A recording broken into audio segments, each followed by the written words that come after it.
So, Mayor, how are you doing today? Oh, I'm doing great. I'm really happy to be here. So I appreciate this event that we're having here for the Black Mayors of Western Pennsylvania. We try to get together as much as possible and, you know, collaborate and take things back to our own communities that we learn from each other. So. And so, what has been a part of this Pittsburgh Municipal League today, but also this coalition of Black mayors? What has that meant to you? It's meant a lot. People have kind of asked me a lot of times, about my candidacy in the first place, and what it's like in terms of being symbolic and being functional. And I'm like, it's a bit of both for me. That old saying, if you can't see something unless you can't be something unless you see something, and that's been bandied about in a lot of different forms. But I like being a good role model. When I grew up in this town, I lived in this town for over 50 years, and we got our first Black mayor of the city of Pittsburgh. I'm in Bellevue, but as a young African American child and adolescent and young man, I probably never would have conceived that we could have a person of color in my lifetime as the chief executive of this city. So that's really, I think it's big things. And Mayor Gainey has used his position and his platform to bring some of us other mayors in from smaller municipalities, and just to show the local communities around Western Pennsylvania that, hey, you can maybe break the molds and shatter those ceilings that were put there. And you talk about being from Bellevue. What is your hope from Bellevue, so that you're in this, the coalition, Mhm. you're sharing resources, people are traveling to different precincts. Like, what is your hope for Bellevue arising from this coalition? Well, I've kind of said it in the past that Bellevue didn't really have always the best reputation as being a welcoming place for people of color. I can remember that I had some friends there decades past that I would come in and visit. And to be honest with you, I felt like I had to tread lightly, you know, and, and it has quite a large population of people of color in Bellevue, considering it's a suburb. I would say upwards of 20%. And there's never been one single elected official of color previous to me serving on council, no representation on school board. It's almost like the people of color in Bellevue were tolerated, but not like welcome and embraced. And that's something that I wanted to change. I wanted to, I made a vow to knock on every door in the borough when I was running for mayor. And people traditionally haven't been that engaged, didn't really know anything about who their municipal elected officials were. So when I knocked on the door and say, "Hi, I'm Val Pennington, president of Bellevue Borough Council," the looks on people's faces were like, "What?" It's like it didn't compute. You know what I mean? It'd be like, it's like they saw a fish riding a bicycle. You know what I mean? Yeah. It was like something that foreign. And, I want that to be normalized, and I want the people of color in Bellevue. I mean, I'm everybody's mayor, but I want the people of color of Bellevue to feel more than just tolerated. I want them to feel welcome. And so we have we have a little corner in Bellevue that we kind of know as on the inside as Black Business Row. And so we're hoping to expand that and have more services and goods that would attract people of color to actually stay in Bellevue and not just be as a place that you currently stay, but a place that you actually live. We're a walking community. We're a walking school district. We want people to actually walk into our business district and utilize the shops there. But you don't see too many of the residents of color in the business district. They go to work, they come home, and they really don't interact in the town much. And I want that to change. I want it to be a place where the people of color feel welcomed and embraced. Mhm. And you mentioned a moment ago about being like the first. Mhm. And I like how you were saying you have a vision to make it more inclusive. But how was that being the first? And Mhm. like, how did you wrestle with like the pressure, of breaking barriers? Yeah, you know what, it wasn't easy because Bellevue's not the most progressive mindset of a Mhm. place, even though the population is approximately 60% registered Democrat. It's not progressive Democrat. It's sort of it's purple. You know what I Mhm. mean? They're like working class Democrats, but they're from a social perspective, they're not very socially liberal.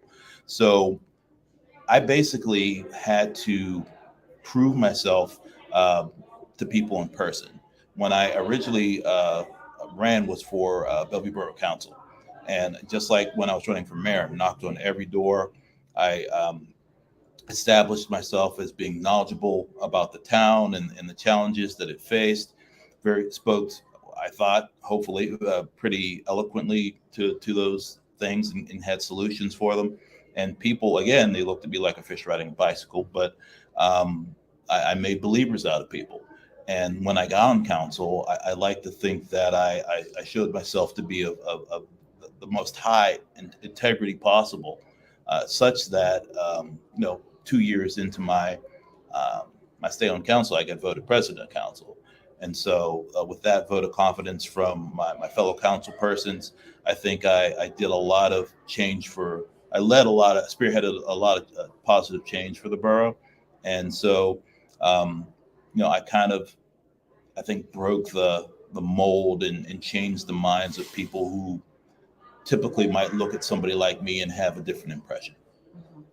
And so, with all like the work that you're doing and creating, what do you want your legacy as mayor to be? Um, well, I guess first and foremost, I want to say I want to leave the town better than I found it, Mhm. and whatever that encompasses. We've had a lot of good key hires and personnel. We've got a great staff in our department heads that run different places in the local government. Lots of infrastructure improvements. I want people to know that on my watch, Bellevue flourished and it improved in just about every way that you could imagine. So right now, in Pennsylvania, there's a lot of movement. A lot of people are moving in. Mhm. There's a lot of competition.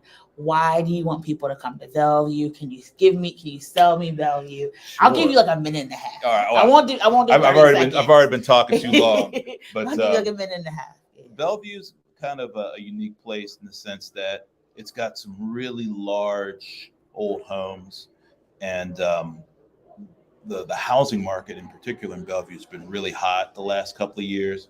Um, at the height of it, about a year ago, honestly, when anybody would put a house on the market, it wouldn't stay on the market more than about 48 hours. It was that fast, the turnaround.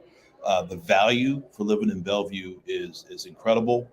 You can get, I mean, my house, I wouldn't be able to afford anywhere else. Um, but the walkability, it's extremely safe. There's really not much crime to speak of at all. Um, the proximity to downtown.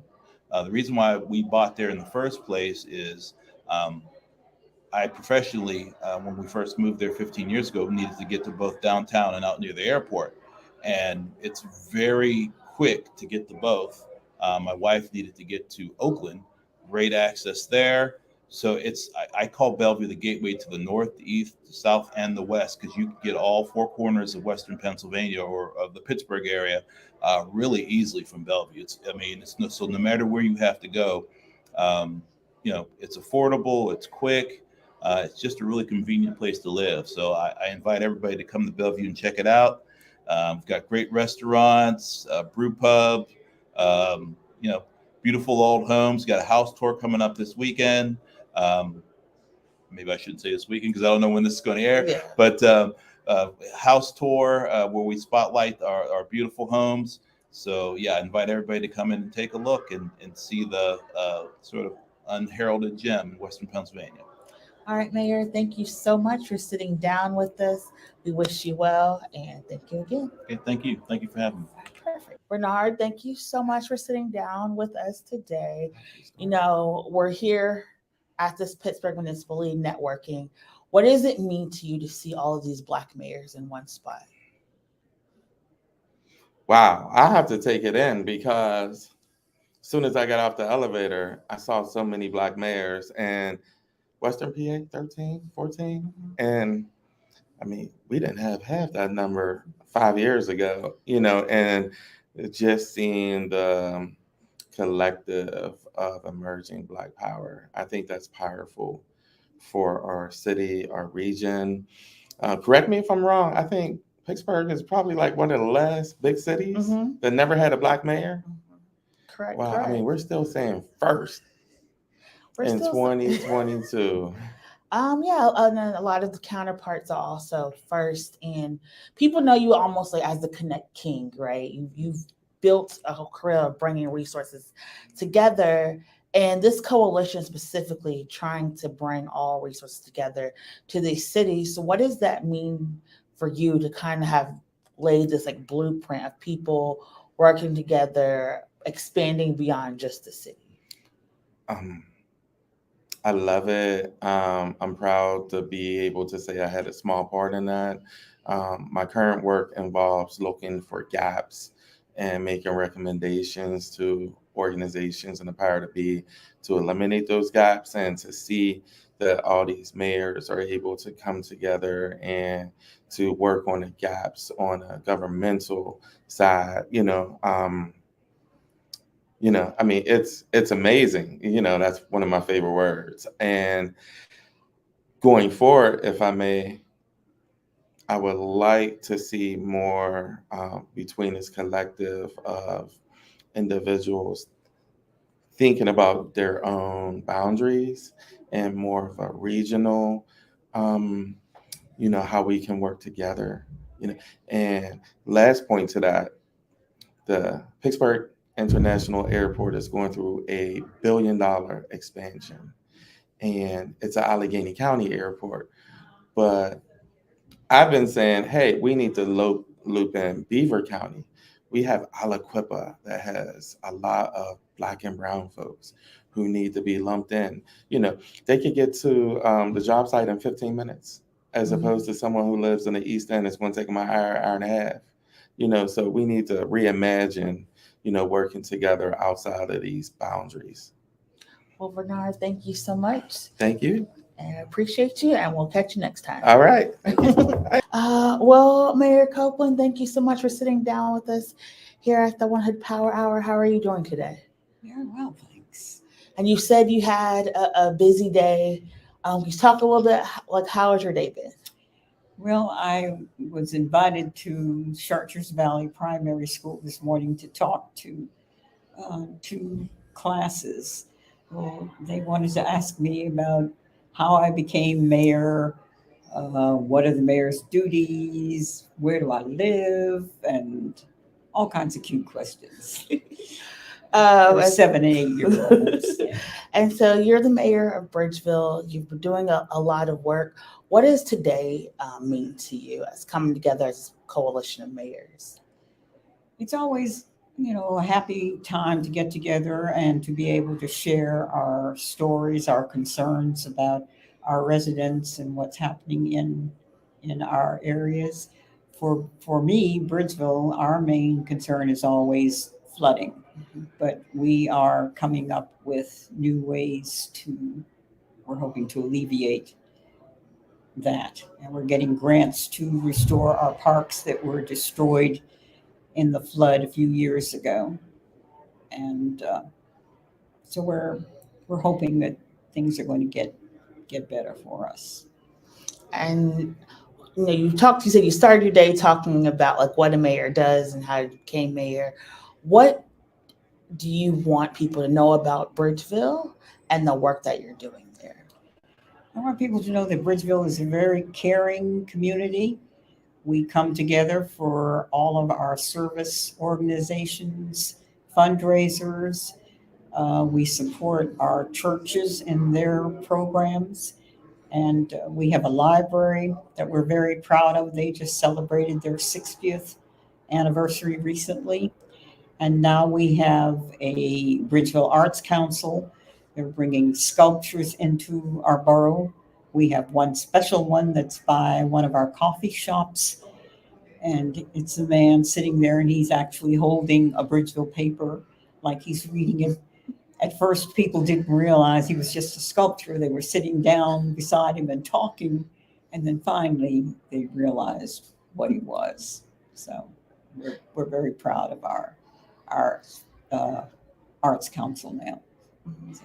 And so I know there's a lot of the mayors are talking about investment, bringing people into their towns. What do you want people to know about Bridgeville? And how would you like people to get involved in Bridgeville? Well, Bridgeville is 1 square mile. And we, as I say, we are a very caring community. We don't have much area to grow in. We're surrounded by Upper St. Clair, South Fayette, and Collier. They're the ones that are booming. But we're thankful that we are doing as well as possible. Our borough manager, he gets the grants that help us do what's necessary to build the town up, and our council is very strong in our planning commission. They're all working together to make Bridgeville the place that we need to have. And as we say, meet under the bridge. You can't get into Bridgeville without crossing a bridge. So. All right, Mayor Copeland, thank you so much for sitting down with us for the Power Hour. We hope you enjoy the rest of your evening. Thank you so much. Thank you. Thank you. Thank you so much for sitting down with us today. How are you feeling? I'm feeling really good. I'm excited. The crowd is like amazing. I didn't know what I was going to walk into, so I feel pretty good. And so seeing like all of these mayors here, what does that mean to you? It means a lot, especially seeing people that look like me and that I can relate to. Mayor Ed Gainey, he had decided to put this coalition together for us. And from the beginning into present day, it feels good to know that like now we have a support. Now we're not alone. And then you also have a friend, or more so like we become family to call, in a time of need, in a time when you need advice, and really just like be able to lean on each other. So, yeah. And you have been mayor of Rankin. You really started at the pandemic. So you have this really crash course in government. What have you learned, just from being mayor, and what do you want people to know about Rankin? That's a loaded question. What have I learned? I became the mayor. I was appointed, I believe, in 2020. Yeah, last year was 2021. Okay, see, I'm already forgetting. So I was appointed in 2021. And coming in, I really didn't know like anything. And it was very interesting because everyone was excited, as was I. I was super thrilled to have been appointed, the first African-American female mayor of my borough. But I wasn't exactly a person that was like interested in politics. I was just a person that cared deeply about my community. But in that time, people were coming, they wanted to interview me, and they had these high expectations because, it was like a big deal. So I would say from now into present, one of the big things that I learned about being married is just that you should just walk in your truth, and don't dim yourself down for the big rooms that you're in. Just let your light shine and represent your community as best, as you can and how you see fit. We were elected to become mayors to represent our borough, so we know what's best for our borough, and just don't let anyone like shut you out or, make you be quiet about the things that you're passionate about. For me, particularly, and I talk about this a lot, but like I grew up in my community. I'm not a foreigner to Rankin. I was there from a toddler, from 2 years old to now. I moved out, I think, for all of maybe a total of 3 years, and I decided to purchase my home there. So I know what Rankin needs, but I also have seen the highs and the lows of my community.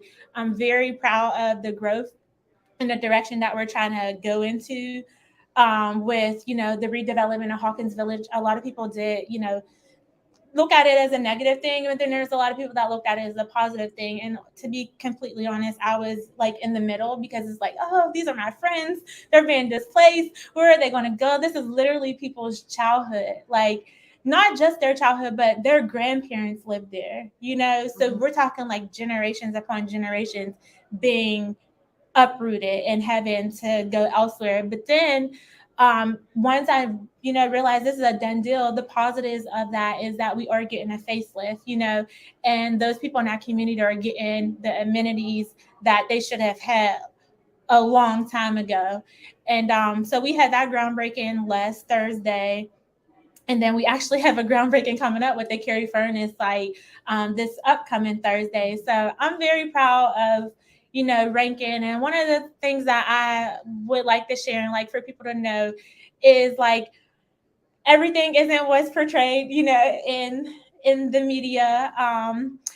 There's good platforms such as yours, and then there's bad platforms, and we try to create fair balance, but just come and see for yourself. There's a lot of good people there. Most of the older people have been there all their life, and the newer people, we hope that they'll stay. And that's the kind of environment that we're trying to create, is that we want people to love Rankin, to want to stay in Rankin, to want to grow in Rankin, to want to help build Rankin and be good products of Rankin. So yeah, I know that wasn't all what you asked for. So, It was. but That's what we. That's I what love we my wanted. community, and we love that we have mayors in office that really love and are passionate, about the community. And so, from this delegation, from your vision that you have for Rankin, what do you hope Rankin gets from this partnership? So one of the main things that we've been talking about, like as a coalition, is like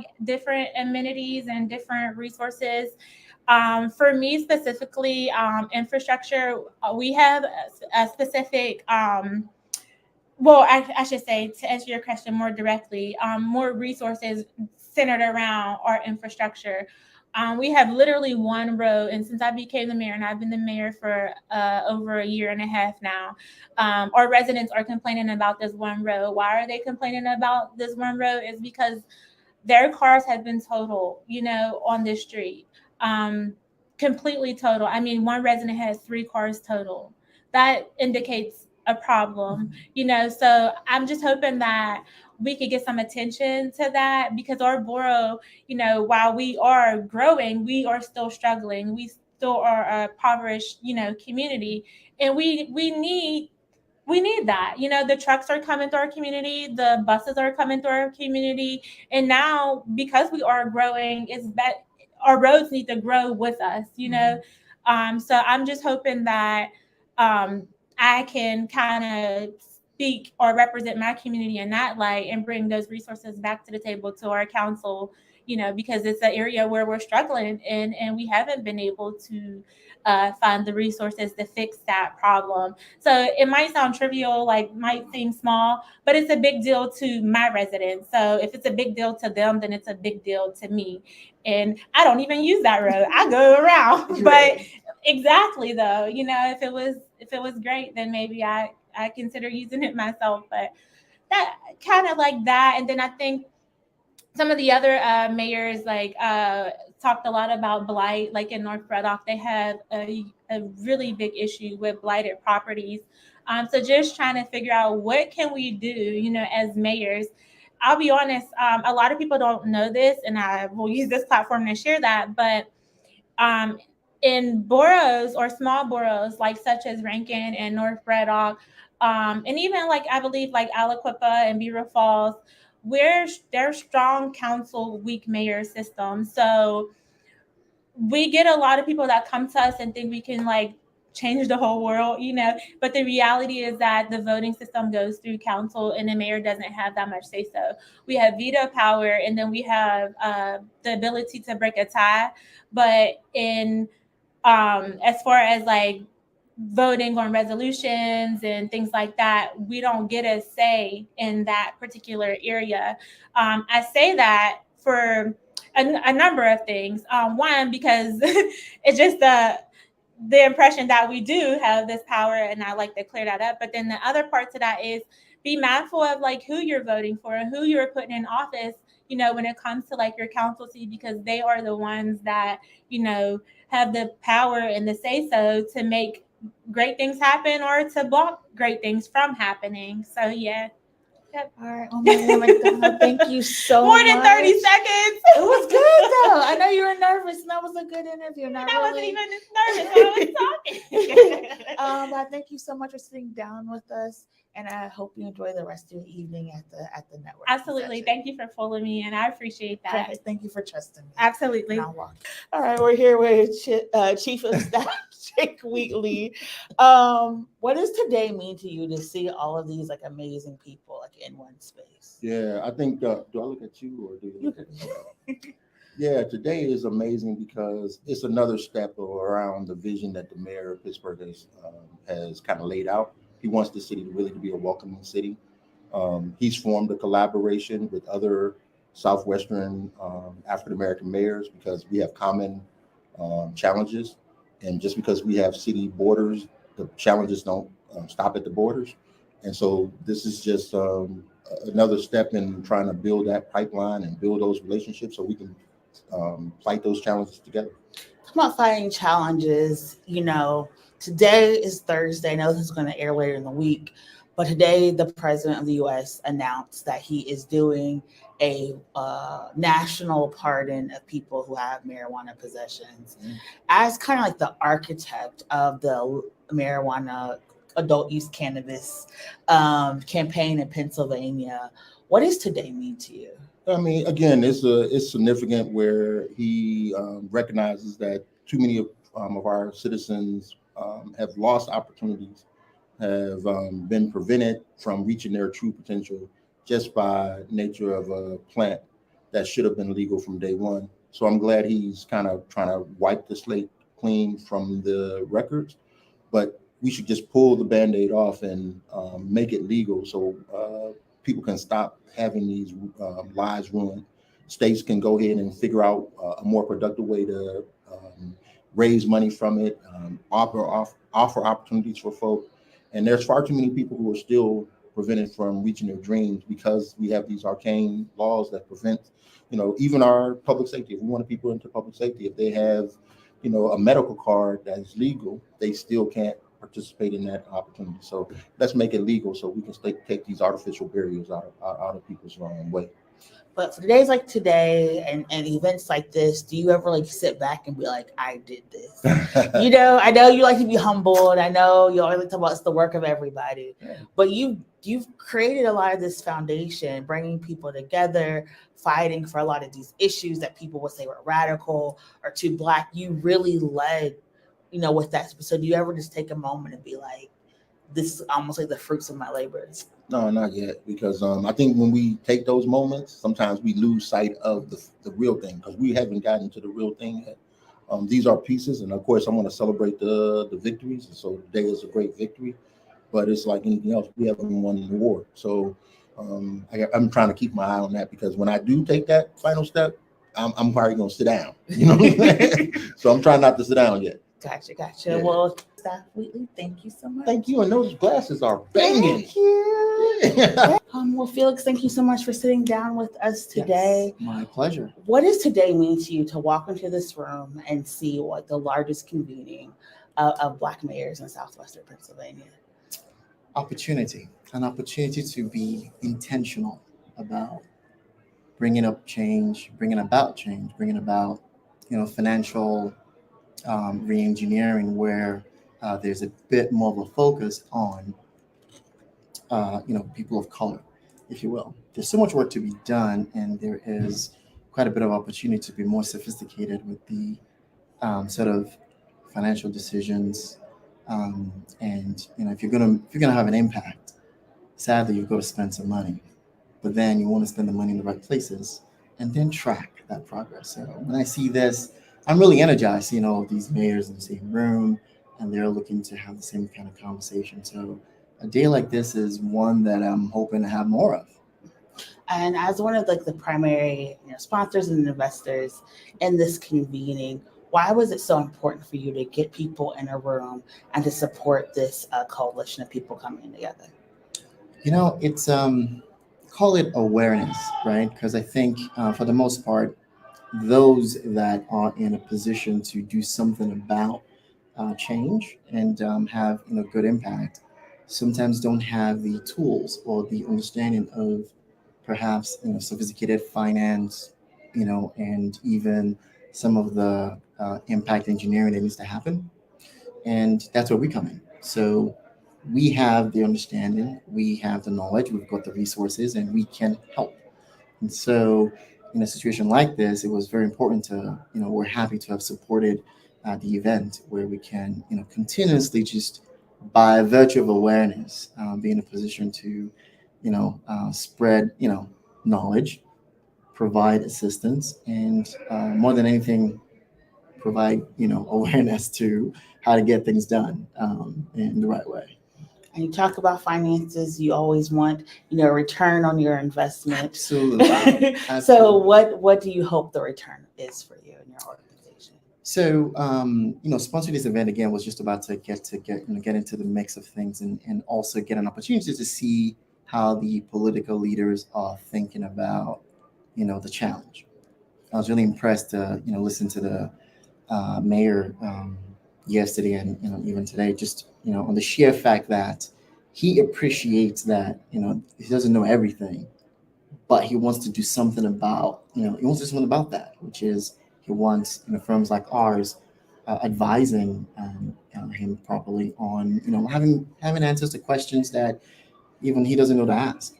And we're happy to provide that because, again, it's just about awareness. And if you have the tools, you do the job. And so in terms of return on investment, I think with the concept of the rising tide, like kind of raising all the ships, that's it. If we can all do better here together, I think that's quite a bit of return for us. All right, Mr. Felix, thank you so much for sitting My down. pleasure. Representing Quinn Capital, and we will see you next time. All right. Thanks for having me. Thank you. All right. Cheers. We're sitting here with County Councilwoman Olivia Bennett. How are you doing today? I'm good. Thanks for chatting with me. So what did it mean for you to step off of the elevator and see all of these Black mayors and just business leaders in one place? Well, I took the steps because I'm trying to get my steps in today. But coming up the steps, you could hear the bubbling, and I'm like, oh, there's a real crowd in there. And so to open the door and just see all these leaders and this intentional networking event put on by the mayor, I think is just something refreshing and new, and showing that he's really trying to connect the community. And you have been, a big proponent of making sure people connect beyond borders, especially beyond the city. So what is your demands for this coalition, and what do you hope to see in the future? Really don't have demands. I like to, reserve those until you actually, you prove that we need to do that. Gotcha. Expectations. I think just, really standing in the gap for our community.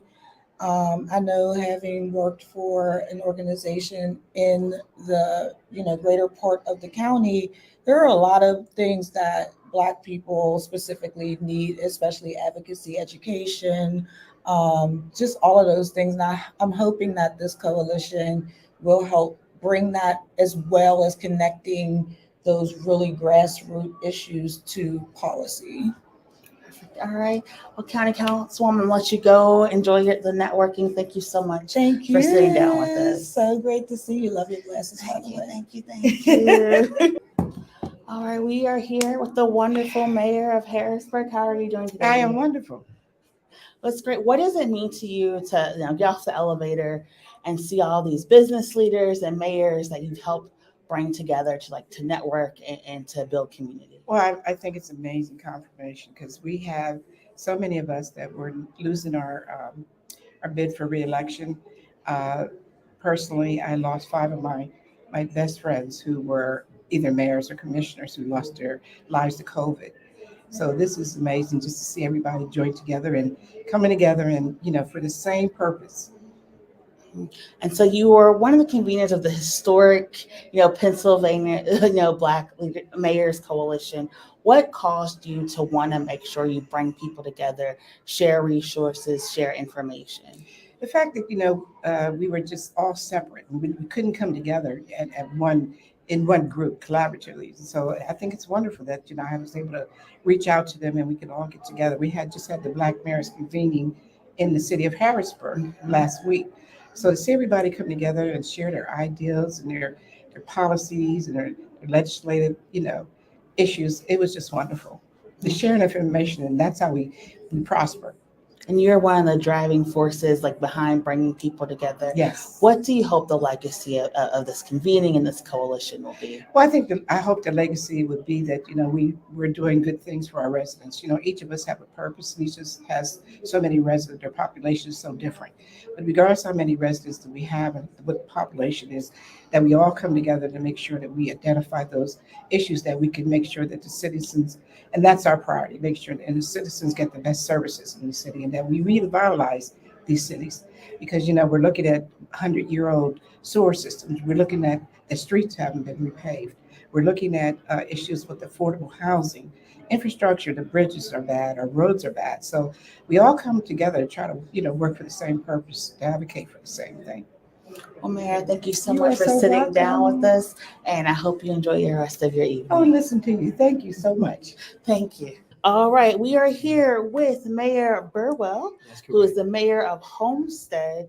So what does it mean to you to see all of these people in this room coming together with a similar vision? I think that coming here is just something interesting because something you're not invited unless maybe you have a title.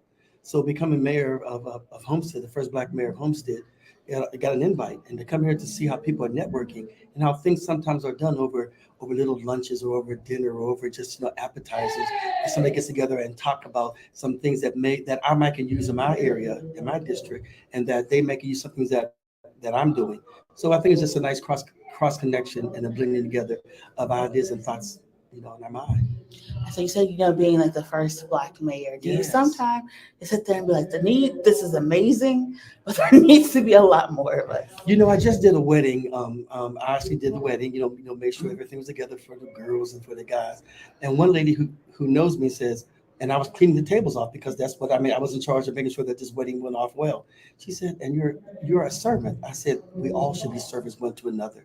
So I don't look at, sometimes I pinch myself, because I have not changed. The title has not changed me. If anything, you walk into before you even get the title.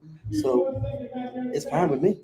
And you're running Homestead. What is your vision from Homestead? What do you hope to gain from this convening? This convening, I hope to gain that, to maybe dispel some of the myths about Homestead, that yes, we were a great steel company, borough, but that's steel is no longer the king of our area. We have areas where they're building robots to go into the sewer system. We have a lot of different Black businesses that are coming in. So I wanted to get known for other things other than what was the past, but the future, maybe places for young people to be entrepreneurs. So I'm trying to bring in those people. So you need those connections. So that's what makes this event really nice, because I can get some of these connections together and make it happen in my area. And you're talking about a lot of these connections. You're meeting a lot of other Black mayors, sharing your vision. Do you feel more supported through this work? Absolutely. I think that one thing what Mayor Gainey did was to bring us all, all the Black mayors together.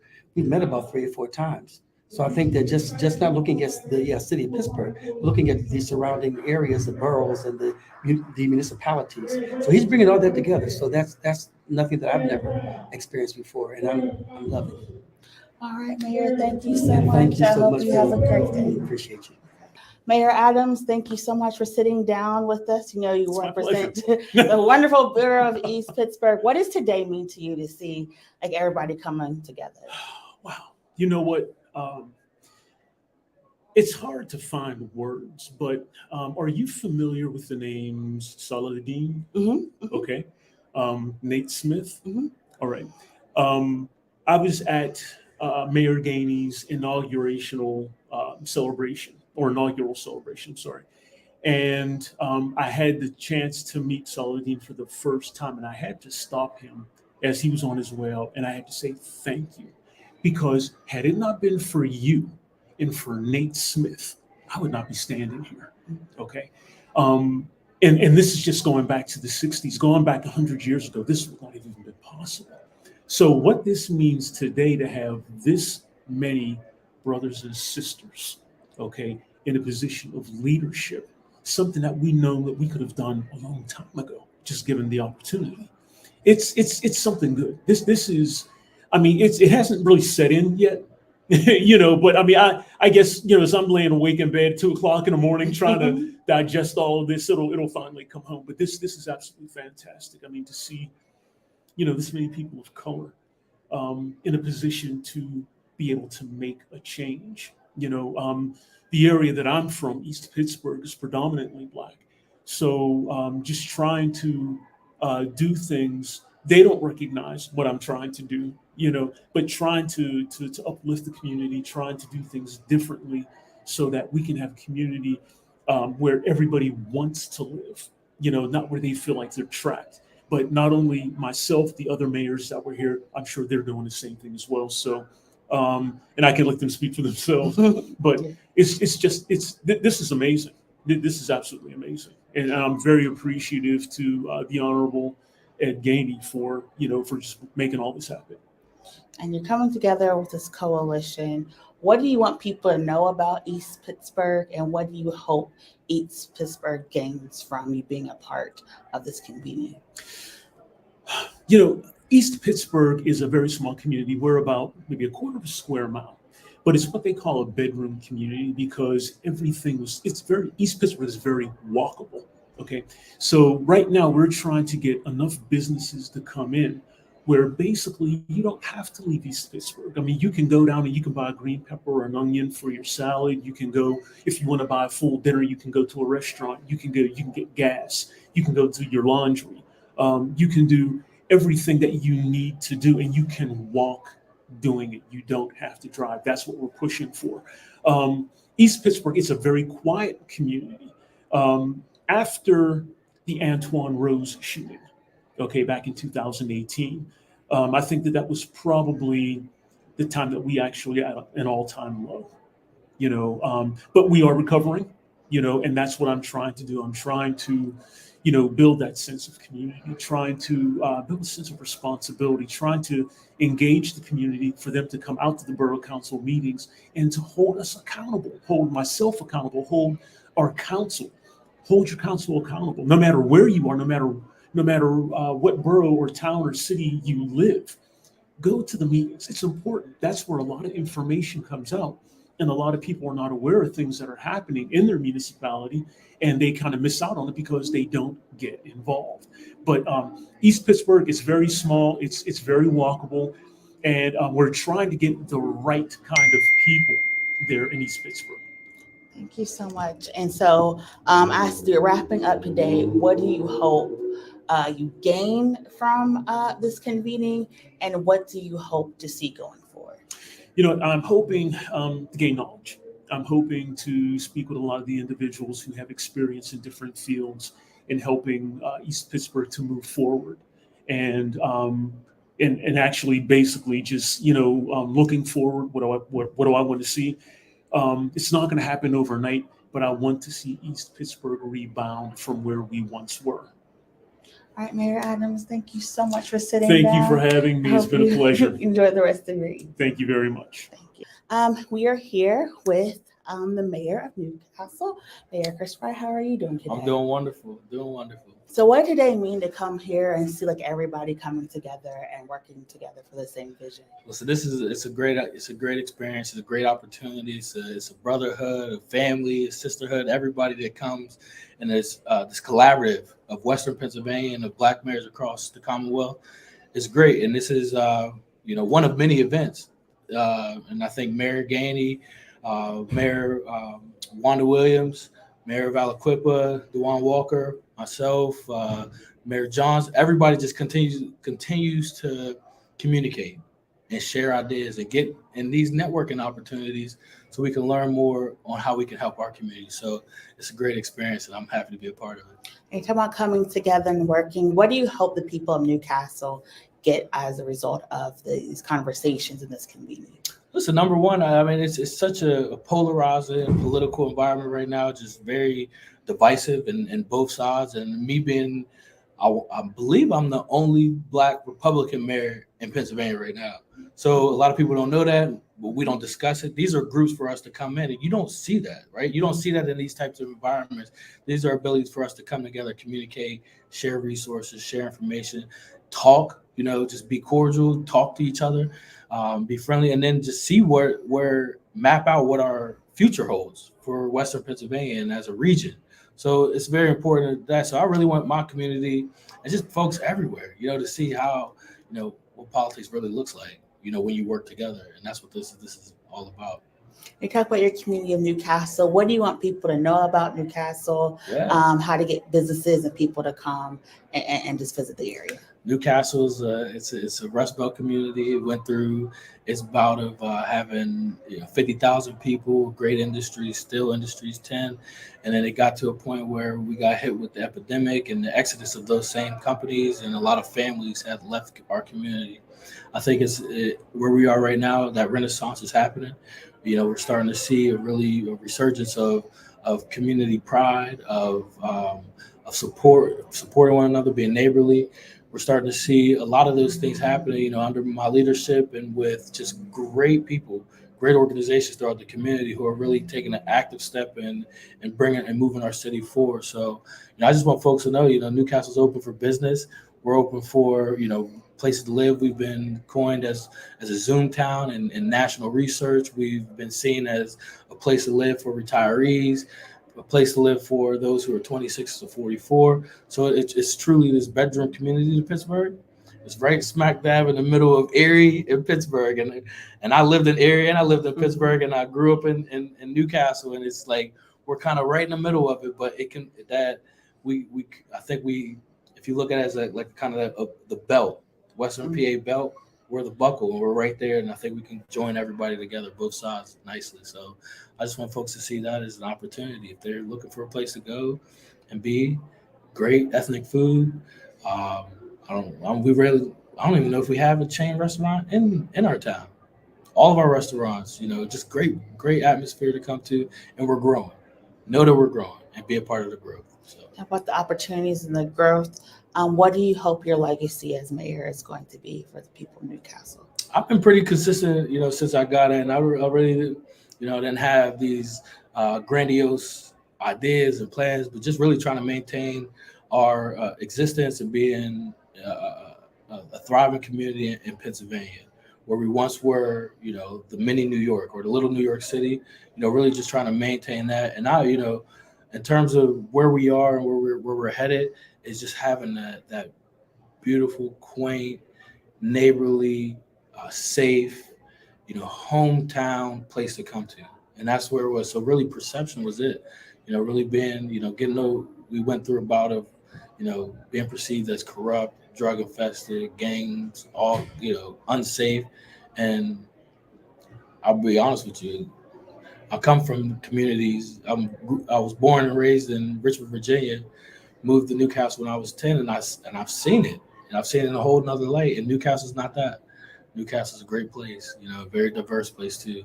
And we just got to be able to capitalize and put our stamp in and for people to recognize us. So really just building the perception and change it to a positive one. All right, Mayor, thank you so much for sitting down with us. Thank you. Really appreciate it. I'm very happy. I know it's been some time, so I'm glad we got a chance to do it. Thank Thank you you so much. Thank you for your work you're doing. Yeah.